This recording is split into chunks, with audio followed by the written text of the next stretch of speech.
আমাদের ক্ষমতার মধ্যে আমরা কি করতে পারি? আমরা কি প্রত্যেক 5 ওয়াক্ত নামাজে আমাদের ভাইদের জন্য দোয়া করতে পারি?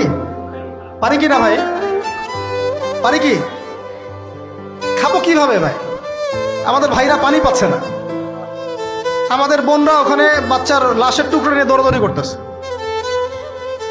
ওদের খাবার বন্ধ করে দেওয়া হয়েছে, পানি বন্ধ করে দেওয়া হয়েছে, ইলেকট্রিসিটি নাই, ইন্টারনেট নাই, বোম্বিং এরকম একটা অবরুদ্ধ করে একটা এতটুকু জায়গার মধ্যে 22 লক্ষ মানুষকে অবরুদ্ধ করে বোম্বিং করা হচ্ছে। কিভাবে খাবো আমরা? এটা আপনি ব্যথিতও না হতে পারি, তাহলে আমার মধ্যে ইমানের আর কি বাকি আছে? আমাদের সুযোগও নাই যে আমরা সবাই 10-20 টাকা করে তুলে রাষ্ট্রীয়ভাবে একটা বড় তহবিল পাঠাবো, সেই সুযোগটাও আমাদের কাছে বন্ধ করে দেওয়া হচ্ছে।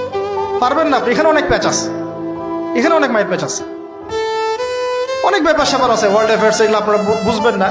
আর অনেক ক্ষেত্রে আমাদের পলিটিশিয়ানরা মাজুর, কিছু করার নাই, তারা যদি চাও তাও কিছু করতে পারবে না। এইভাবে আপনাদের হাত পা আমাদের বেঁধে ফেলা হয়েছে চতুর্দিক থেকে।